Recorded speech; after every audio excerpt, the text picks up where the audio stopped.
Today's topic is going to be a little bit different from our usual topic, and it is going to be based upon a mindset that I believe that has helped me tremendously in my background of being a gamer. And I'm going to be showing you how you can literally hack your brain into succeeding, whether it's in business, whether it's any goal that you want to accomplish in life. When you understand how business and life has got many qualities that is similar to playing a computer game. And it's going to sound weird, but let's begin.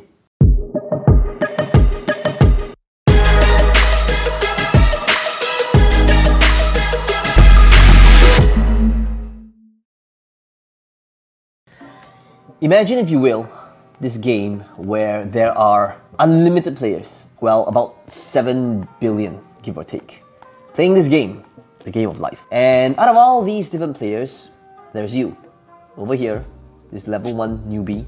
And in this game, there's no final boss. You can't win this game. There's always that next level. There's always that next accomplishment, that next boss, the next loot. And you can't win it, but you can only lose. And you lose when you stop playing. You lose when you quit. And if we can understand these principles that I discovered in pretty much my years of being a hardcore gamer, by the end of this video, if you can incorporate these same qualities that top gamers have, it's gonna sound a little bit strange, but you're gonna realize how and why it has served me extremely well. And when you incorporate these qualities, you'll see a huge difference in the results that you wanna have as well. Okay, so that's number one. Just think about having unlimited players and you're playing a game that you can't win, but you can only lose. And you only lose if you quit. Then comes the question of what makes someone excel to be this unstoppable level 99 elite? What makes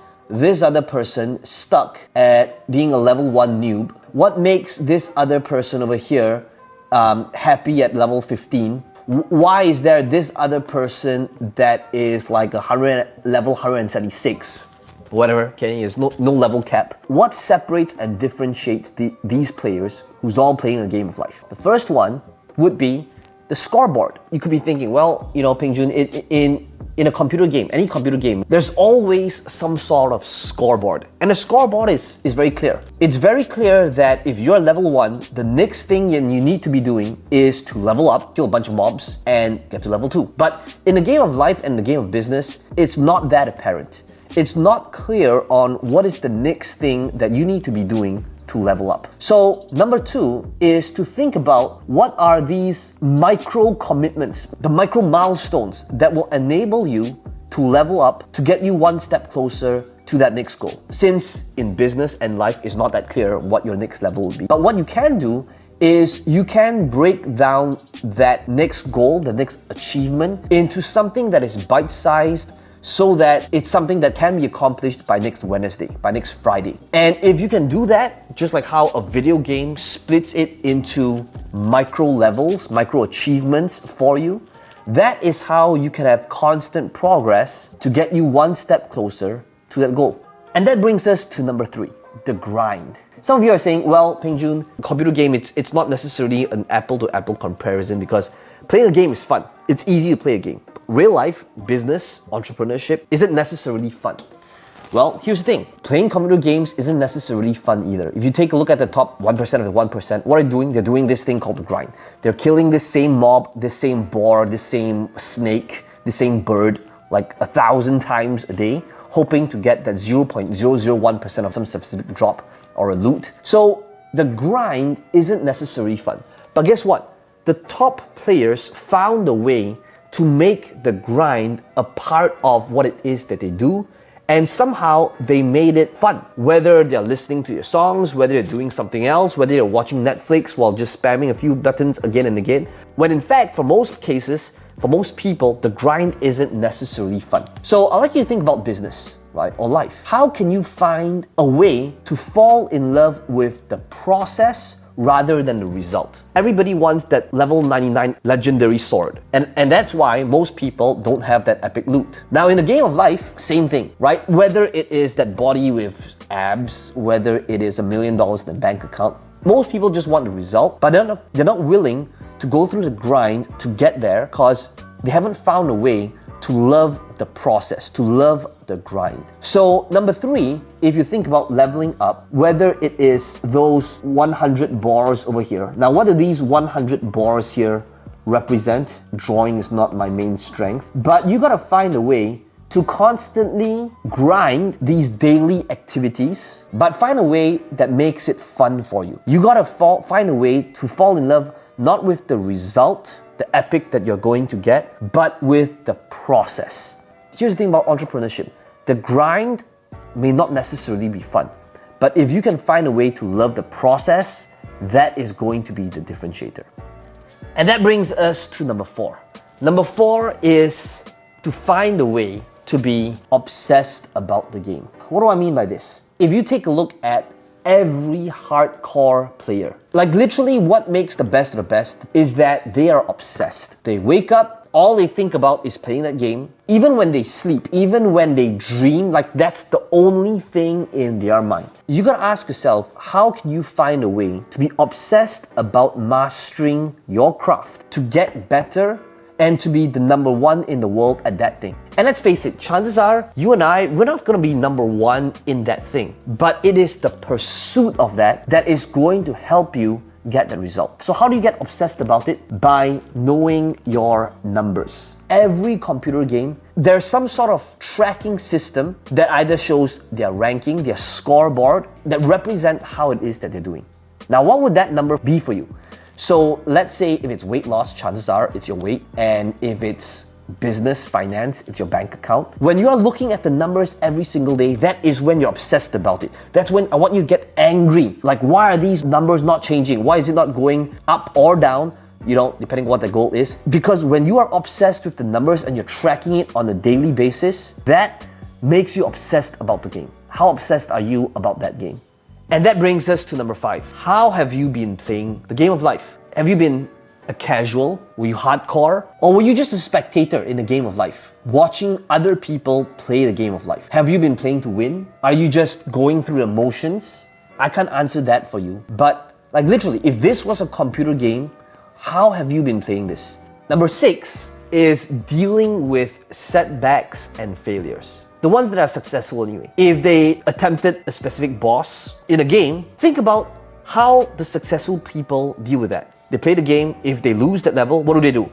They try it again. If they are trying some specific boss for the first time, if they fail, they're not going home complaining and sulking and crying. They just keep playing it over and over and over and over again until they beat that level, until that thing becomes part of their unconscious competence. So if you understood that business and life is the same thing, how would you deal with setbacks and failures and criticism? Here's how you deal with it, right? Just so think about it right now, there's you, and you did this attempt to do this thing. Now, red color here is all these other people and their opinions. And let's say you failed. So this person might be a toxic player and say, you're an idiot, you're a noob. This person will say, you need to quit the game. This person might be nice and say, hey, let me help you out. So whatever it is that you do, there will be people who will call you a noob. There will be some people who want to help you out. Now think about how that's related. In the game of life, when you get critics and you get supporters, that people is encouraging you, we got to understand that their opinion doesn't change who you are.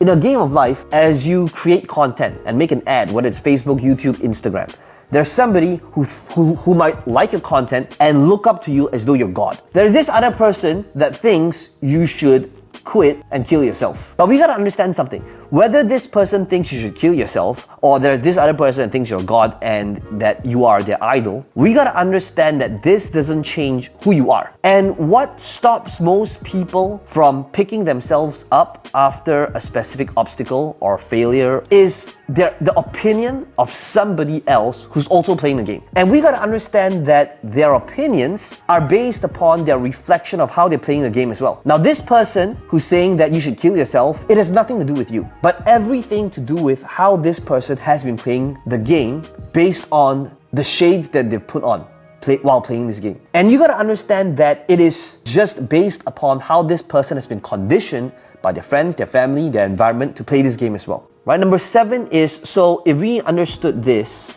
how do we surround ourselves with people who might look up to us, encourage us, and eliminate the people that is asking us to quit, to kill ourselves, the ones calling us a noob, right? How do we do that? The top 1% are usually these players who come together and they are the elite and they put themselves in this guild or like an alliance. And if you ever played a hardcore game, you'll know that these people, the odds of them quitting is low because they're all supportive of each other. There's this community, this friendship, this bond that makes them addicted to the pursuit of being the best of the best, because they're surrounded by other people who have that same goal. In the game of life, in the game of business, same thing here, right? Your odds of succeeding is going to be way higher if you are in this brain trust, this mastermind, this group of people that's constantly forcing you to level up. Environment is stronger than willpower. How can you put yourself in that guild, in that alliance, in that network of friends who are supporting you, okay, over here, looking up to you, encouraging you? Or are you being surrounded by people who's telling you that you're not good enough and that you should just quit and not even bother because chances are it's going to be a waste of time? Number 7 is really just about consistency. Consistency in you playing this game, taking the shots, putting yourself out there and making attempt on that level, on that mob, on that boss over and over again. How often do you make these attempts? You see, in a computer game, what does a computer game do to make you addicted, playing the game? Is they would have these things like a daily quest. It makes you log in to do these accomplishments 15, 20, 30 minutes a day. And it makes you feel as though if you're not taking those actions consistently, you're gonna lose out. And it's usually the most time-effective things to do. For you, in business, whatever that goal is, how consistent have you been in these daily quests? Do you have a daily quest schedule mapped out for you where you're saying, you know what, today this is what I'm doing, tomorrow this is my goal, right? It's a bite-sized milestone that I'm going to be taking every single day. And think about it, right? This game of life, it's like playing the hardcore mode where you have one attempt. That's it. You can't re-roll, you can't play it again. It's just this one time. Are you playing this game of life to win, or are you playing it to survive, or have you just been a spectator? I know that today's video is a little bit different. Let me know in the comments if you like this style of video. I just wanted it to be a little bit more casual today, where I had this cup of tea while doing some deep thought about my journey playing computer games and how it relates back to business. Let me know in the comments below what your biggest takeaway is, and if you like this style, do smash the like button. It does help out with the channel, and make sure you're subscribed if you want to be able to see more videos just like this. I'm going to leave up other videos that might be related to this topic. Be sure to watch them if you enjoyed this one.